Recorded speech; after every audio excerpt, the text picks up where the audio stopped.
Buenos días, les saludo en el nombre del Señor Jesucristo. Yo quisiera pedirles que por favor me acompañen con la copia de sus Biblias al Evangelio según San Juan. Evangelio según San Juan. Vamos a leer en el capítulo 14. San Juan 14. Y vamos a leer desde el versículo 1 hasta el versículo 6. Y vamos a llamar a nuestro sermón de esta mañana, nuestro sermón evangelístico, Cristo trae paz a tu corazón. Y la palabra del Señor dice: no se turbe vuestro corazón. ¿Creéis en Dios? Creed también en mí. En la casa de mi Padre muchas moradas hay. Si así no fuera, yo os lo hubiera dicho. Voy, pues, a preparar lugar para vosotros. Y si me fuere y os preparare el lugar, vendré otra vez y os tomaré a mí mismo, para que donde yo estoy, vosotros también estéis. Y sabéis a dónde voy y sabéis el camino. Le dijo Tomás: Señor, no sabemos a dónde vas. ¿Cómo pues podemos saber el camino? Jesús le dijo: yo soy el camino y la verdad y la vida. Nadie viene al Padre sino por mí. Este es el pasaje de la Escritura en el cual nosotros vamos a meditar en esta mañana. Nosotros algo que podemos observar quizás en nuestras Biblias, si es que tenemos algunas versiones que se encuentran con las palabras del Señor Jesucristo en rojo, podemos observar que desde el capítulo 14, el capítulo 15, el capítulo 16 y el capítulo 17 prácticamente son un discurso del Señor, son palabras que Él está hablando. Y en este capítulo 14 nosotros vemos palabras del Señor cuando hablaba a sus apóstoles acerca de su muerte, acerca de su resurrección y también de la partida que Él iba a tener hacia los cielos. Nosotros también podemos observar en este contexto que el Señor estaba dando instrucciones finales a los 12 apóstoles, en los cuales también el Señor había anunciado la negación del apóstol Pedro. Prácticamente estas palabras que nosotros podemos leer eran palabras de despedida y habían causado tristeza, habían causado angustia, estaban causando dolor en el corazón de quienes lo habían acompañado al Señor de una manera muy cercana durante los 3 años y medio de su ministerio. Esta noticia hace que Cristo se dirija a ellos con las siguientes palabras, son las palabras en las cuales nosotros vamos a estar meditando mayormente esta mañana, cuando dice en el versículo 1: no se turbe vuestro corazón. ¿Y qué significan estas palabras? Ya hemos visto por qué el Señor Jesucristo comienza diciéndole a sus apóstoles de esta manera: no se turbe vuestro corazón. Lo que el Señor dice por medio de ellas es que nuestros corazones no deben sentirse con miedo de que algo malo pueda ocurrir más adelante en nuestras vidas. ¿Qué es lo que turba nuestros corazones cada día? Muy bien, hay muchas cosas que turban los corazones de los hombres y les roban la paz. Hay muchas cosas. Por lo general, las personas se preocupan mucho de las cosas que son materiales, que son propias aquí en esta tierra. Las personas tienen ansias de conseguir muchas cosas aquí en la tierra y se esfuerzan grandemente por conseguirlas.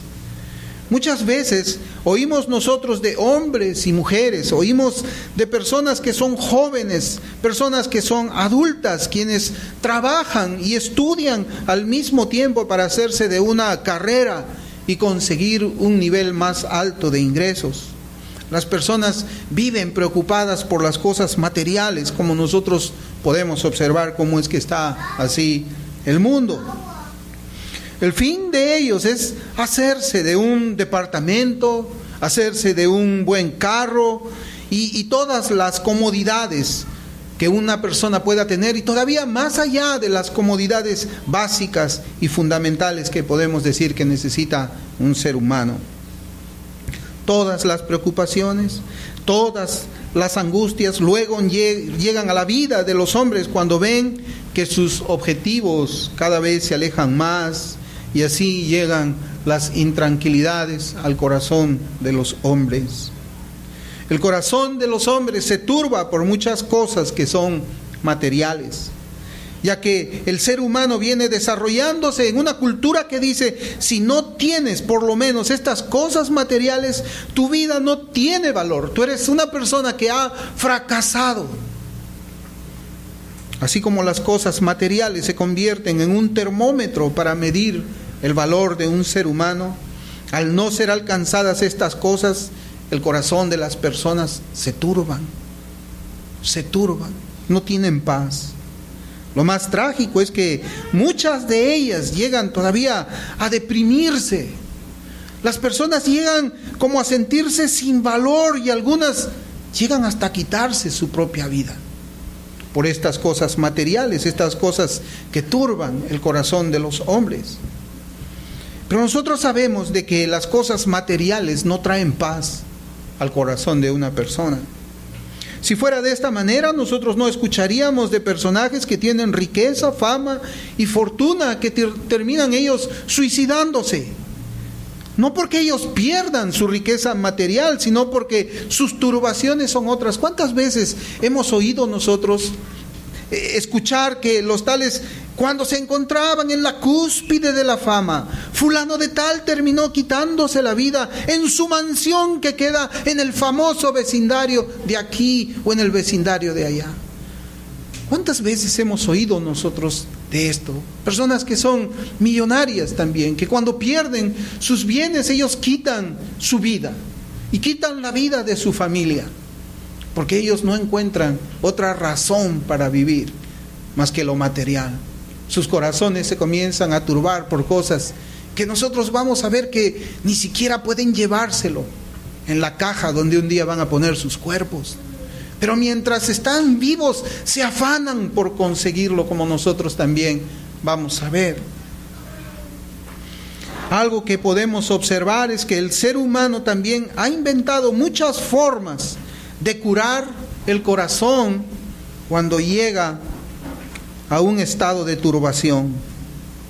Una de esas formas es atendiendo un consejo popular que dice: olvídate de todo eso y procura vivir tu vida de la manera más alegre posible.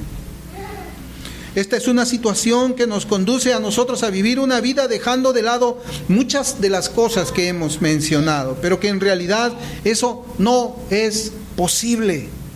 Porque de una o de otra manera estos pensamientos nos asaltan el corazón y muchas veces es difícil abandonarlos. La angustia, la desesperación, la turbación en el corazón por las cosas materiales.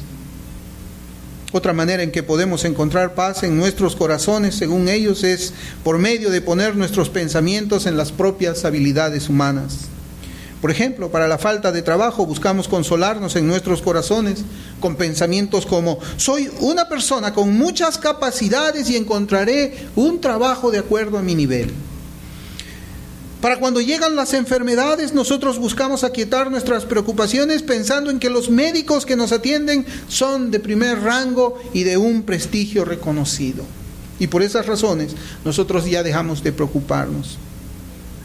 En cuanto a estas cosas materiales, en cuanto a los afanes de la vida, la Biblia instruye de esta manera. Si abrimos la escritura en Eclesiastés, vamos a ver dos pasajes en Eclesiastés.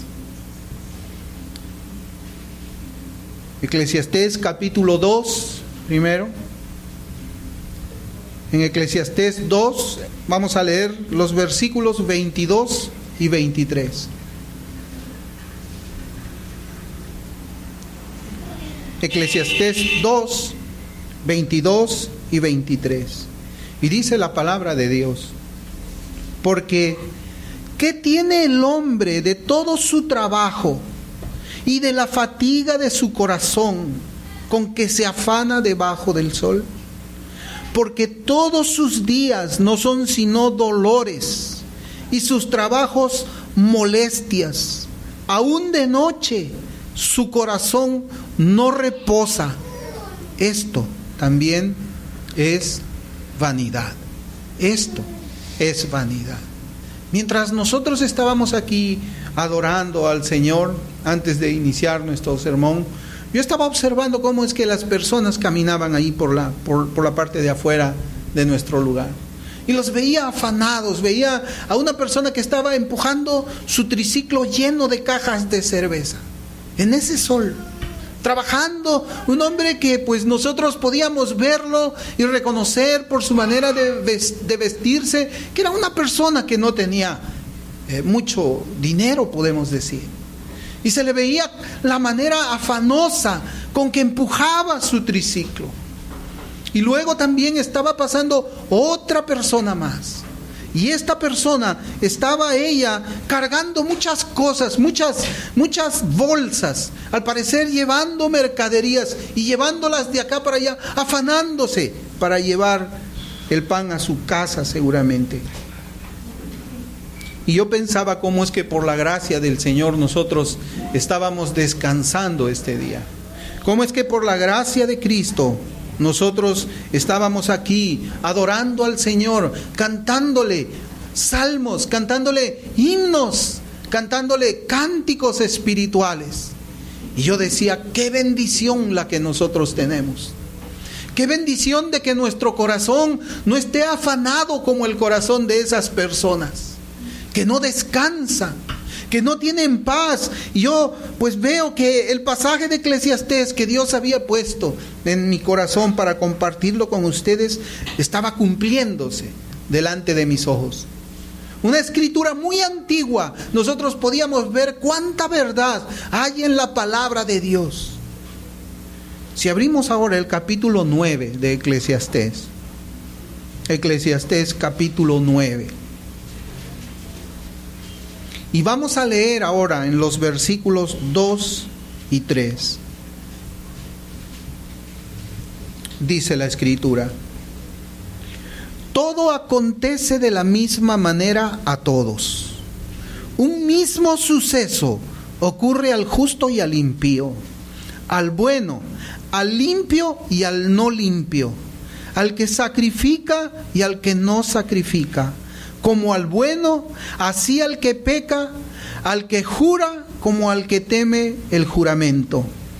Este mal hay entre todo lo que se hace debajo del sol, que un mismo suceso acontece a todos, y también que el corazón de los hijos de los hombres está lleno de mal y de insensatez en su corazón durante su vida, y después de esto se van a los muertos. Tanta aflicción, tanta turbación, tanta preocupación en su corazón, tanto poner los ojos en las cosas materiales. ¿Para qué? Para que al final todos vayan a los muertos. Todos vayan a los muertos. Y dice que estas cosas le suceden tanto al justo como al injusto, como al limpio como al que no está limpio, como al que sacrifica a Dios como para quien no sacrifica a Dios. Todos se afanan debajo del sol. Y todas estas cosas han sido de generación tras generación, tras generación y tras generación. Y seguramente que seguirá siendo así después que nosotros muramos, hasta que el Señor regrese en su gloria. Y es interesante cómo es que Eclesiastés nos dice, el corazón de los hombres está lleno de insensatez durante toda su vida. Insensatez. Tonterías, también podemos decir. Y luego de eso, se van a los muertos.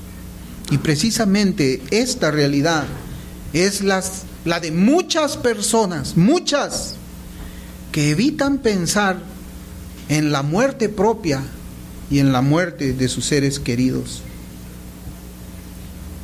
Los corazones de los hombres se turban mucho cuando se habla de este tema, de la muerte. No se quiere pensar en esta realidad de cada una de las personas. Nadie quiere hacerlo.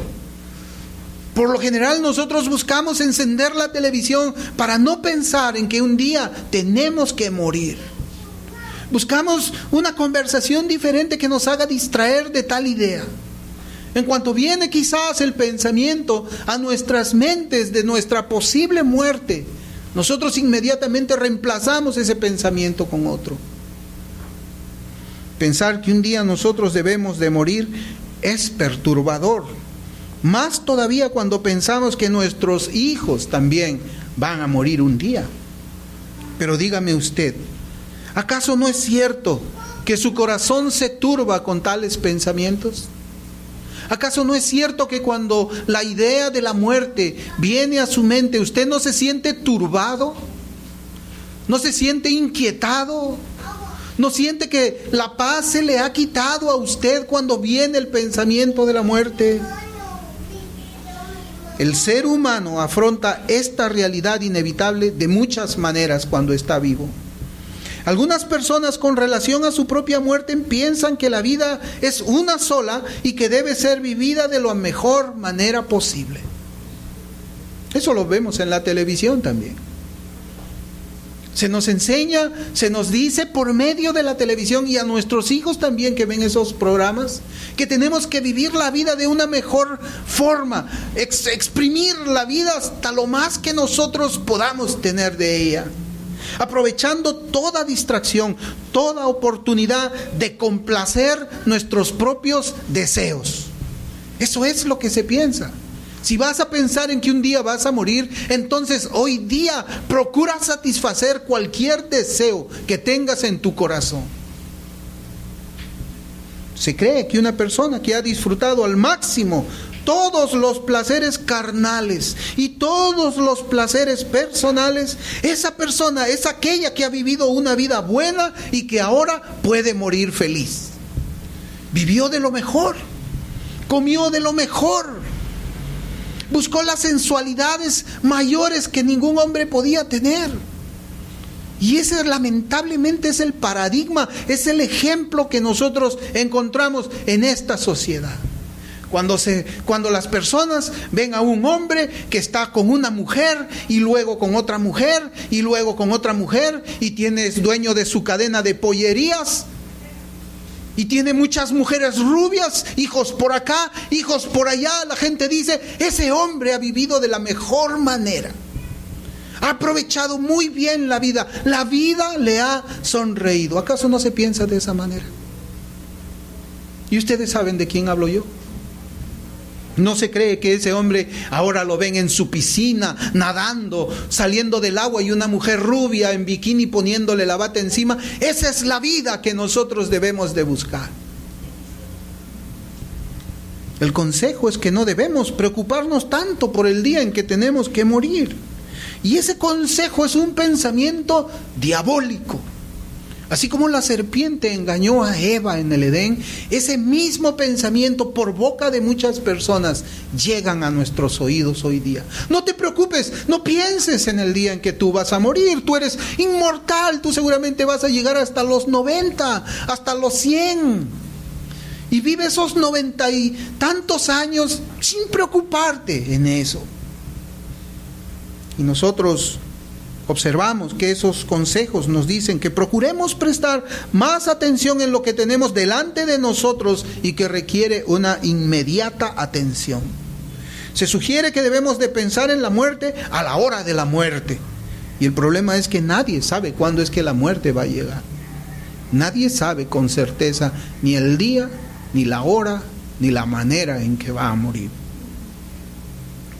En nuestro pasaje que estamos viendo nosotros en San Juan 14, en el Evangelio según San Juan, en este pasaje precisamente el Señor Jesucristo está hablando de tal evento en la vida de los hombres. El Señor Jesucristo estaba hablando de su muerte, que estaba muy cerca Y a proximidad de tal evento de la muerte del Señor había hecho que el corazón de sus apóstoles estuviera triste, estuviera turbado. Y yo quiero preguntar algo. ¿Por qué las personas tienen miedo de enfrentar ese hecho ineludible? Yo cierta vez escuché de un predicador que él estaba haciendo una analogía con Harry Houdini. No sé si ustedes han escuchado quién era Harry Houdini.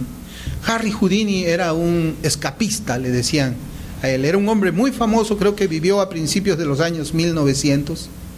Él era muy famoso, Houdini, hasta creo que hay una película de él que se ha hecho hace poco.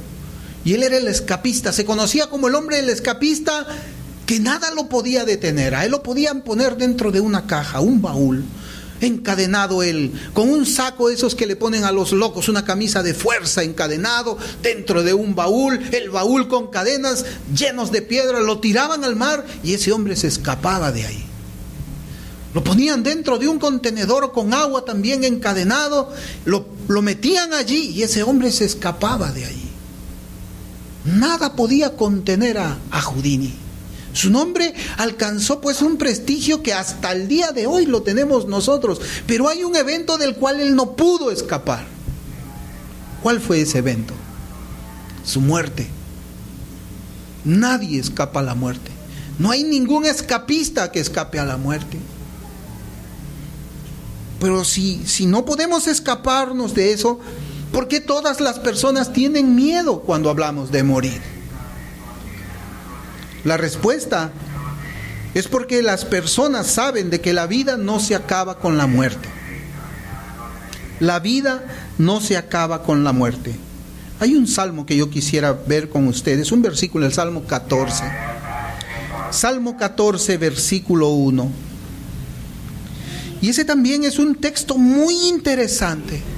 Y ese texto nos explica a nosotros muchas cosas que nosotros podemos ver que ocurren en este mundo, en este tiempo. Y en todas las eras también. El Salmo 14:1 nosotros leemos: dice el necio en su corazón, no hay Dios. Dice el necio en su corazón, no hay Dios. Bueno, yo quiero decirles que la palabra hebrea traducida al español como Dios es Eloya, y la cual habla de Dios como un juez, como un juez. El hombre natural se encuentra sumergido en una era en la cual se exalta la libertad de nuestros actos y pensamientos en la medida en que el prójimo no sea afectado. O sea, usted puede vivir de la manera como usted quiera, en la medida en que no dañe físicamente a alguna persona, pero puede hacer lo que usted quiera, puede vivir como usted quiera. Ese es el tiempo en el cual nosotros estamos viviendo hoy. A los hombres de nuestros días les resulta ofensiva la idea de una persona infinita a quien debemos de rendirle cuentas de todos nuestros actos. Por eso es que este salmo es como que dijera, dice el necio en su corazón, no hay juez, no hay juez. Pues las personas dicen, no hay ningún juez, vivamos la vida deleitándonos, haciendo lo que querramos mientras estemos aquí. No hay juez, no hay Dios. Y eso es lo que dice el necio.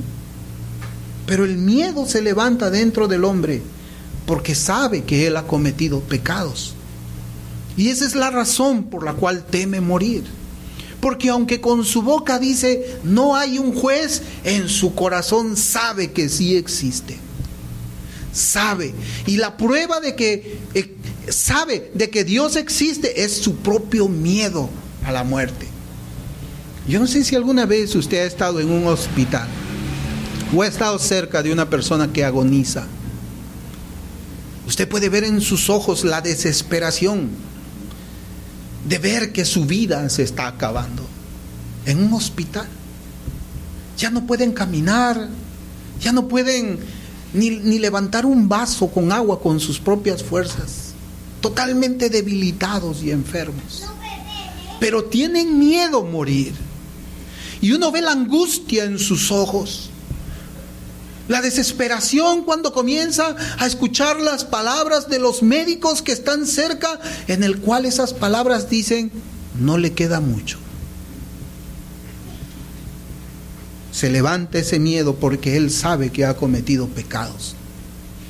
Porque aunque él haya dicho no hay Dios, no hay juez, sabe que le quedan pocos minutos para comparecer delante de ese juez. Cuanto más se acerca la muerte, más preocupado se vuelve el hombre. Cuando ve enfermedad en su cuerpo, procura sanarla, porque ese es un indicativo de que no va a ser eterno. Pero no pensamos en eso. Muchas veces nosotros estamos enfermos. Nos trae una enfermedad a veces muy difícil. Y en medio de esa enfermedad recurrimos a Dios, nos acordamos que sí hay un Dios y buscamos a ese Dios y le pedimos que nos sane, le pedimos que nos ayude. Y eso me hace acordar de que el pastor Spurgeon una vez dijo de que el arrepentimiento que nace en la tormenta se muere con la calma. Es como un marinero que está sobre un barco en una tempestad en medio del océano, las olas grandes, volteando esa nave, golpeándola con mucha fuerza, los rayos cayendo sobre ella. Y el marinero temeroso se arrodilla sobre la cubierta del barco y pide y clama a Dios por perdón. Pero cuando se va la tormenta y el barco llega a puerto y ese hombre pone un pie en tierra firme, se vuelve 7 veces más malo de lo que era. Ese arrepentimiento solamente nació en la tempestad, pero murió en la calma. Y cuando nuevamente se encuentra en la tempestad en algún momento, cuando vea que sus días ya están llegando a su fin, otra vez recurrirá a ese Dios, y esperemos que sea con un corazón genuino. No hay otra razón para que el hombre pueda temer su propia muerte y la muerte de quienes le rodean. Su propia conciencia le convence al hombre de que él será declarado culpable delante de ese tribunal santo. El hombre sabe que hay un gran juez que está por encima de él mismo y tiene miedo de encontrarse con él. Una manera de aquietar esas conciencias es negando la existencia de Dios o creándose uno que es diferente al Dios de la Biblia, un Dios despojado de santidad, un Dios despojado de justicia. Es un Dios diferente al que nosotros tenemos en este libro, que es su palabra. Y eso no es raro, porque las personas, como dice en la Biblia, son iguales a los dioses, a los ídolos a quienes ellos veneran. Por eso es que nosotros muchas veces podemos ver por aquí que esas festividades de las llamadas vírgenes de acá, vírgenes de allá, ¿cómo son? Son en borracheras. La cruz de acá, la cruz de allá, el santo de allá, el Cristo de allá, son borracheras. Y ellos piensan y ponen su confianza en algo que no es bíblico, en alguien que no se asemeja en nada al Dios de la Escritura. Es un Dios, es un muñeco, es un maniquí, es un ídolo despojado de la santidad de nuestro Dios verdadero. Querido amigo y amiga, ¿ha pensado usted en el pecado y sus consecuencias? ¿Ha pensado usted en eso? ¿Sabe usted qué es lo que dice Dios acerca del pecado y de los pecadores? Ese es el problema más grande que tiene la humanidad. El problema más grande de la humanidad no es el calentamiento global. No es eso. El problema más grave es el pecado. Ese es el problema más grave. Todos los hombres, en todo lugar, en todos los tiempos, nacen pecadores bajo el yugo del pecado. Ese es el problema. En Marcos, si me acompaña usted, en Marcos capítulo 2, versículos 17, quería compartir también con usted palabras del Señor. Y tiene que ver esto con el pecado, y tiene que ver esto con esa problemática mundial, y tiene que ver esto precisamente con la venida del Señor Jesús. El Señor Jesucristo no vino para que tú tengas un buen trabajo. El Señor Jesucristo no vino acá para que te vaya bien en tus negocios. El Señor Jesucristo no vino a la tierra para que tú seas eterno en la tierra. El Señor no vino para que tú vivas una vida verde aquí en la tierra. Y este versículo lo explica. Porque el Señor tampoco vino por el calentamiento global. El Señor tampoco vino por la injusticia social de que los ricos, los que acumulan la riqueza, son un grupo pequeño y los pobres son... No, el Señor no vino por eso. El Señor vino por el problema del pecado. Se hizo hombre, se humilló, dejó su gloria en el cielo por el pecado de la humanidad. En Marcos 2:17 dice la Escritura: al oír esto Jesús les dijo: los sanos no tienen necesidad de médico, sino los enfermos. No he venido a llamar a justos, sino a pecadores. ¿Qué es lo que el Señor nos dice? El Señor nos dice que Él ha venido para llamar a los pecadores al arrepentimiento. El Señor no ha venido por aquella persona que cree que ya se ganó el cielo por sus propias obras. El Señor no ha venido por una persona que dice: bueno, yo soy lo suficientemente bueno, yo no soy una persona drogadicta, yo no soy una prostituta, yo no soy un traficante de acá, yo nunca he estado en la cárcel. Yo soy justo. ¿No ves que yo soy justo? ¿No ves que yo soy yo? Ya, el Señor no vino por ellos. El Señor no vino por ellos. El Señor no vino por aquellos que se engañan creyendo que están sanos. Dice la Biblia que Él vino por los pecadores. Ahora yo le pregunto a usted: ¿es usted pecador? ¿O es usted pecadora? ¿No lo sabe? ¿No sabe usted si es pecador o es pecadora? Yo le voy a ayudar, si usted me permite, con unas preguntas muy sencillas. ¿Alguna vez usted ha mentido? ¿Alguna vez usted ha tomado algo que no es suyo en una oportunidad? Un lápiz en la escuela, una moneda de la cartera de la mamá. ¿Alguna vez usted hizo eso? ¿Alguna vez usted ha sentido deseos en su corazón lujuriosos por otra persona? ¿Alguna vez usted ha tenido pensamientos malos? ¿Ha deseado la muerte a alguien? ¿Alguna vez usted ha chismeado?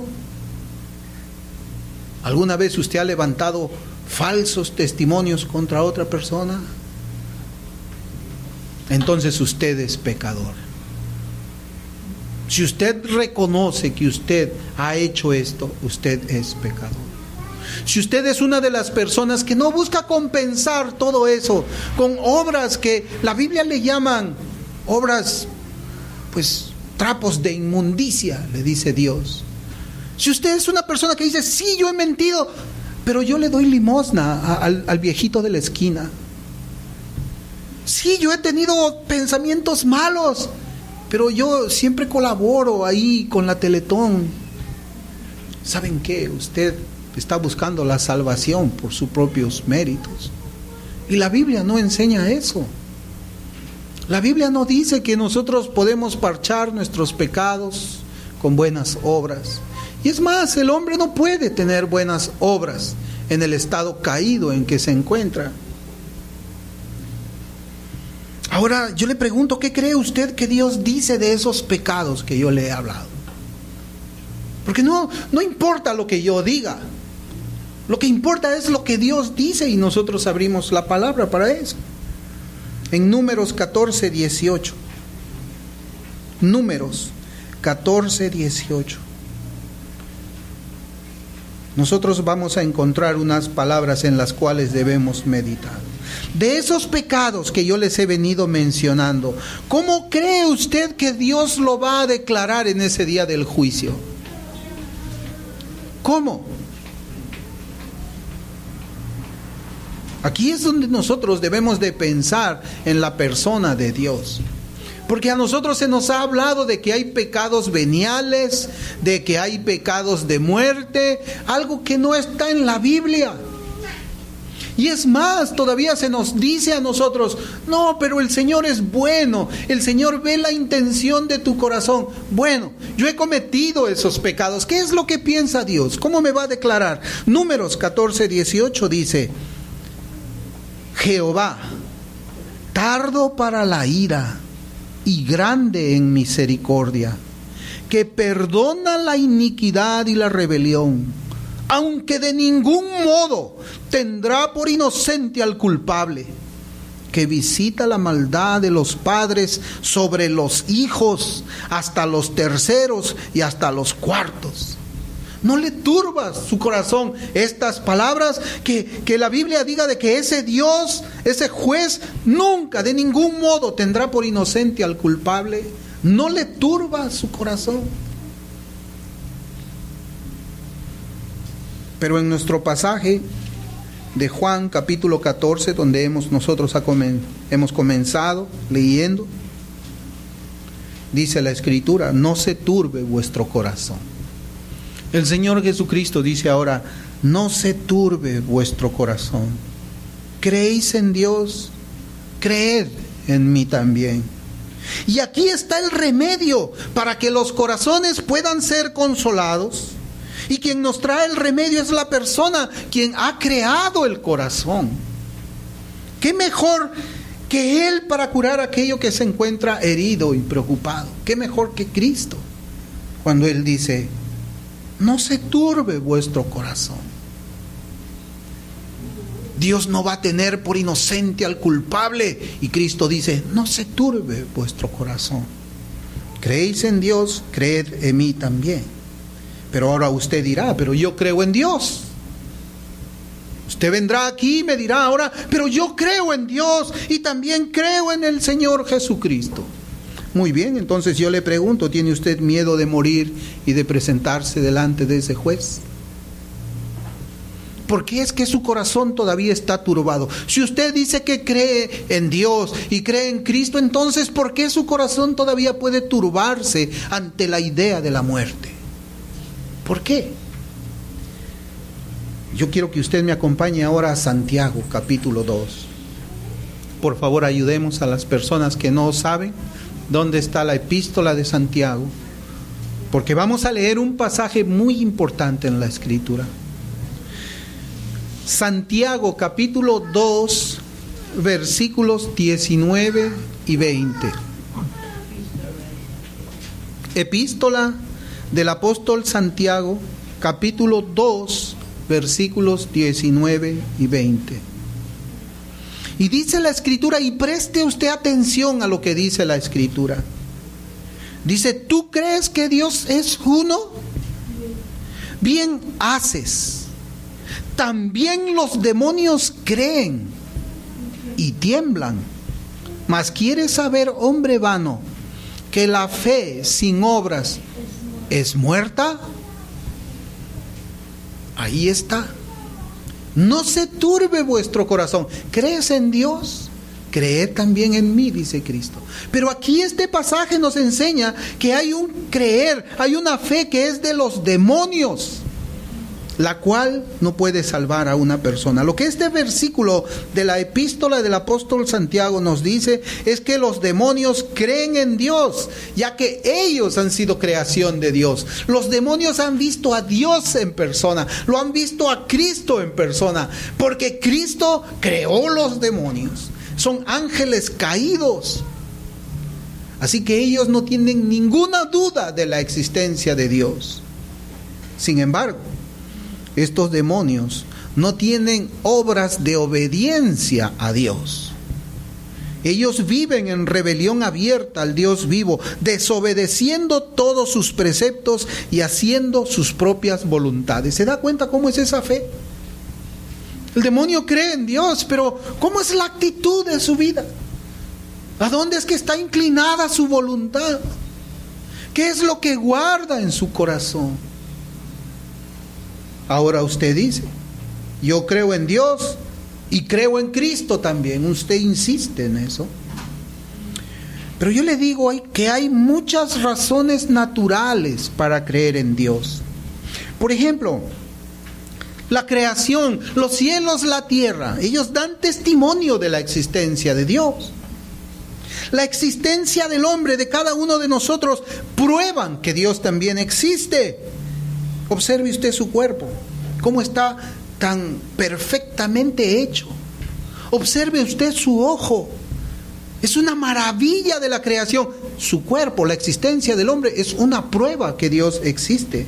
Las profecías de la Biblia que se han cumplido de una manera puntual es también una prueba de la existencia de Dios. Los milagros que vemos nosotros en nuestras vidas y en las vidas de los demás, sanidades y muchas cosas, es una prueba de la existencia de Dios. Por lo tanto, creer en Dios no es difícil. Al contrario, nosotros diríamos que no creer en Dios es algo tonto, es algo que no tiene sentido. Pero yo le pregunto a usted que dice que cree en Dios, ¿vive usted con el deseo de obedecer a Dios en todos sus caminos? ¿O es usted como el demonio que también cree en Dios y no le obedece? Creer en Dios y en Cristo en la Biblia no se habla en un sentido intelectual o un asentamiento de la razón, no. Esa es la diferencia. Sino que se refiere en poner la confianza en Cristo como es presentado en el Evangelio, como Salvador y Señor. Esta fe o este creer envuelven los sentimientos, envuelve la voluntad. Significa de que yo he creído y por lo tanto yo amo lo que Dios ama, yo anhelo lo que Dios anhela y yo aborrezco lo que Dios aborrece. Esa es la prueba de una fe. Esa es la fe que Cristo habla. ¿Y usted cree de esa manera? Usted que dice creer en Dios, ¿cree de esa manera? Ahí en Juan, en este discurso que el Señor hace, Juan 14, donde estamos nosotros, ahora yo quisiera que veamos una invitación que Cristo le hace a cada uno de los que todavía no están con Él. El versículo 6.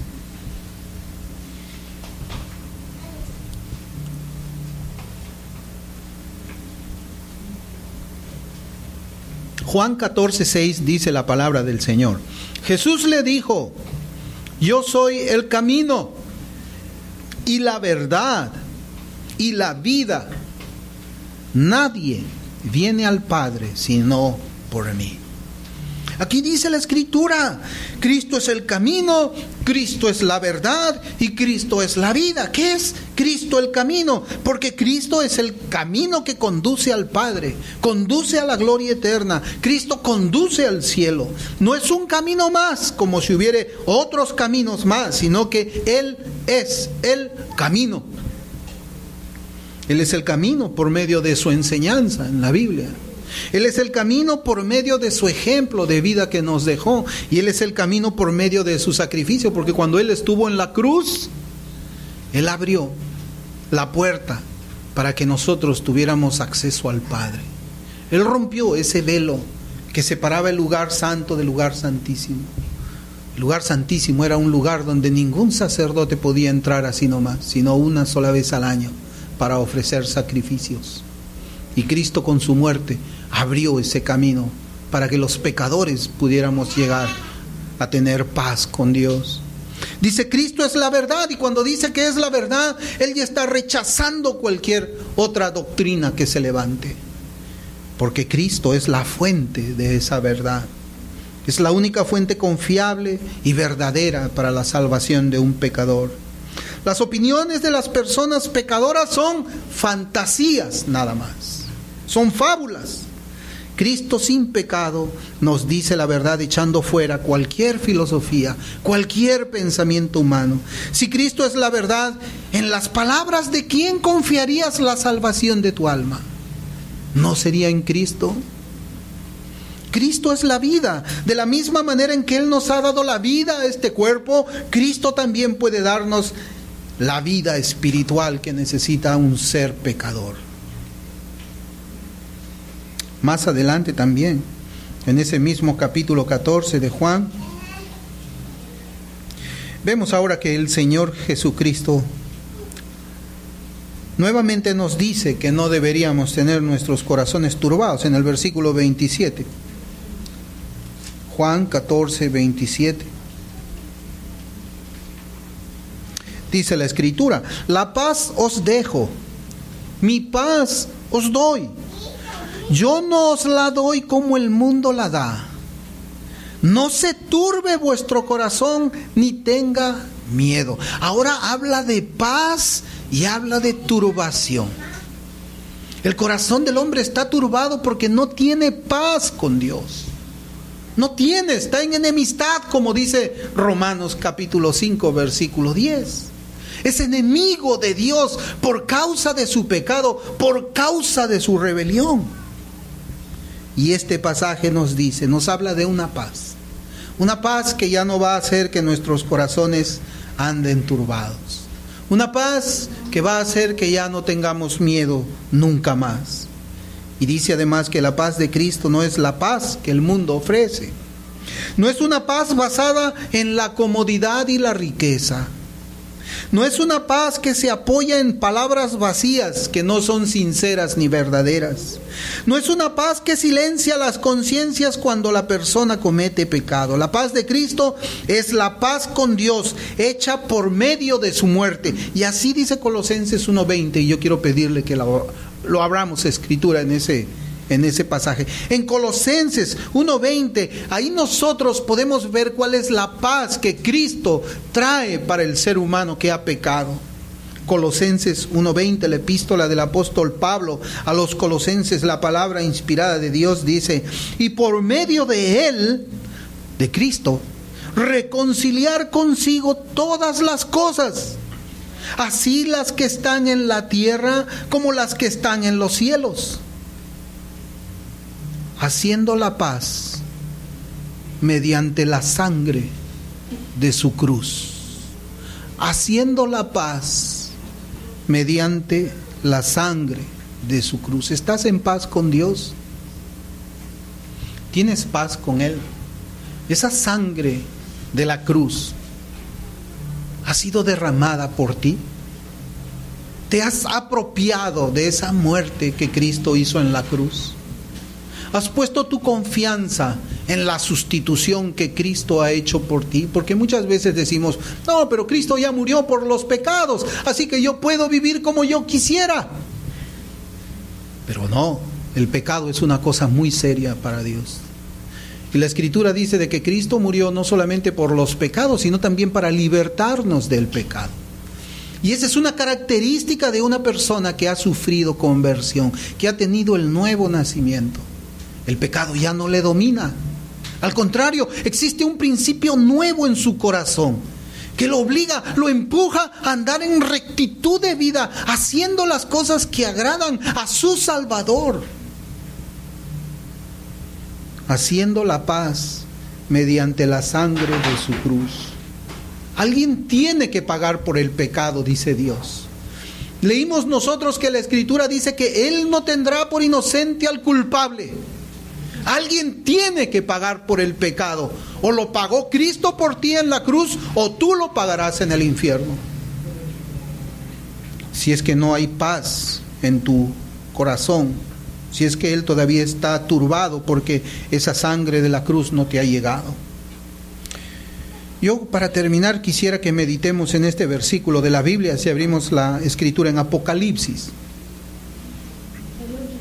Apocalipsis, capítulo 20, por favor.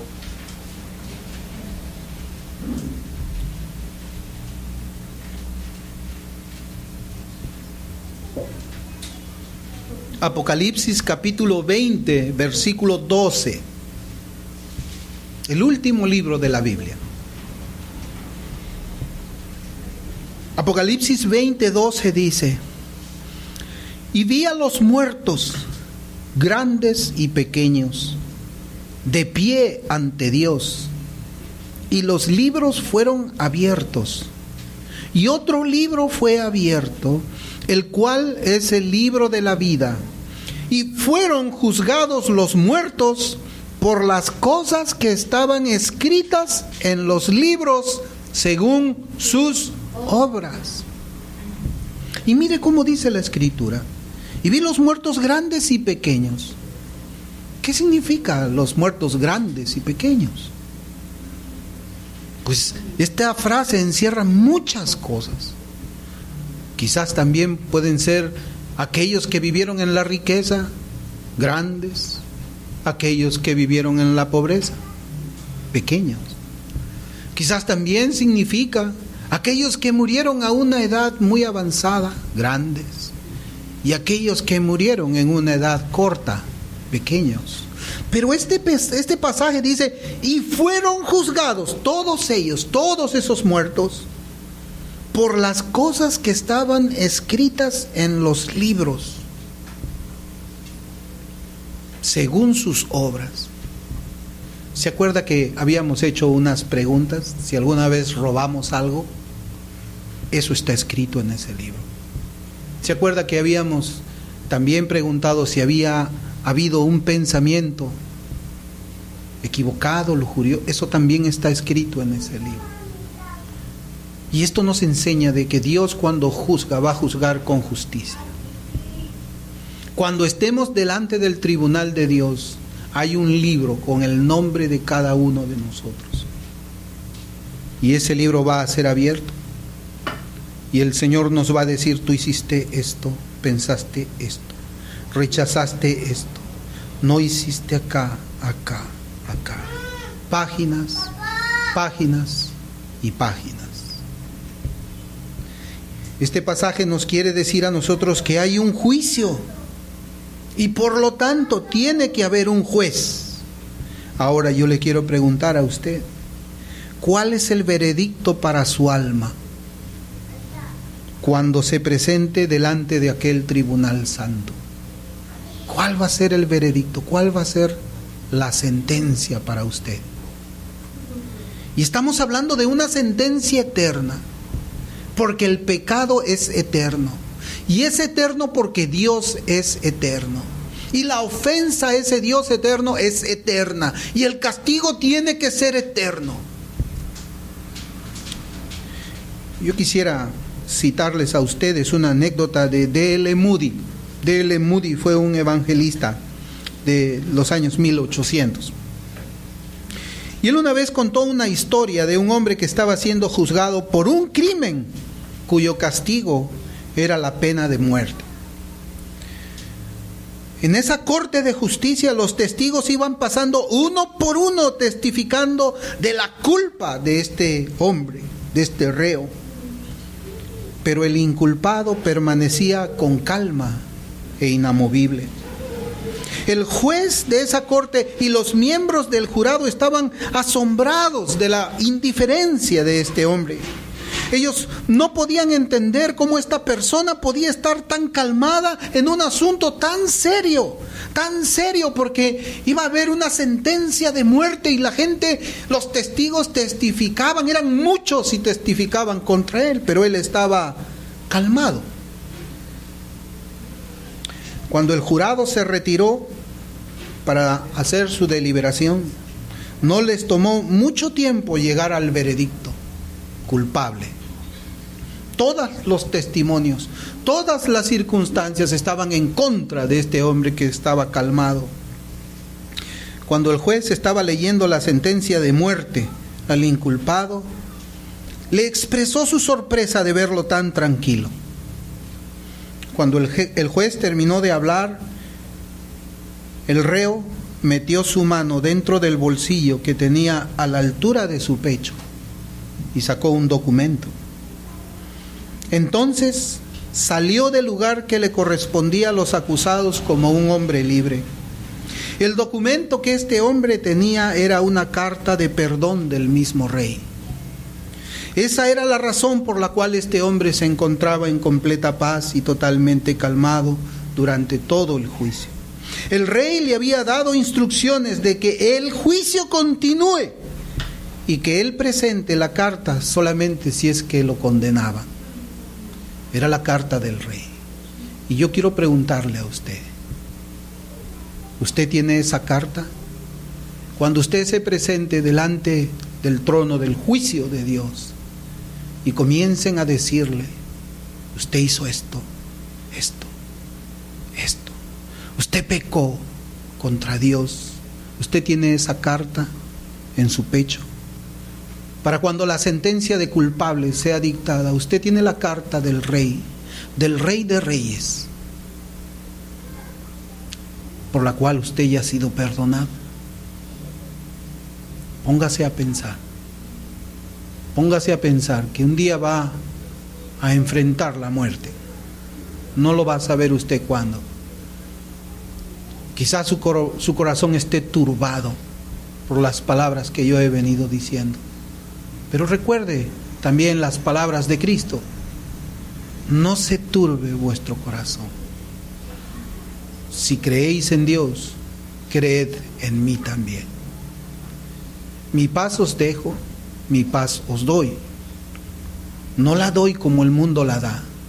Así que no se turbe vuestro corazón y ya no tengan más miedo. Vamos a orar.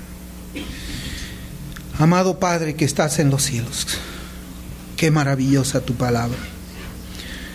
Señor, cuánta paciencia tienes tú, Señor. No ejecutas la sentencia de muerte cuando pecamos, sino que tú, Señor, en tu paciencia nos das un tiempo para que procedamos a arrepentirnos de nuestros pecados y poner nuestra fe, creer en ti, Señor, creer con esa fe verdadera que mueve nuestros corazones y nuestras voluntades hacia aquello que a ti te agrada. Señor Santo, yo te ruego que este mensaje sea guardado en los corazones de quienes no te conocen y que, Señor, sean confrontados por tu palabra y que ellos se arrepientan, Señor, y se vuelvan a ti. Te damos las gracias, Señor, en el nombre de Jesús. Amén.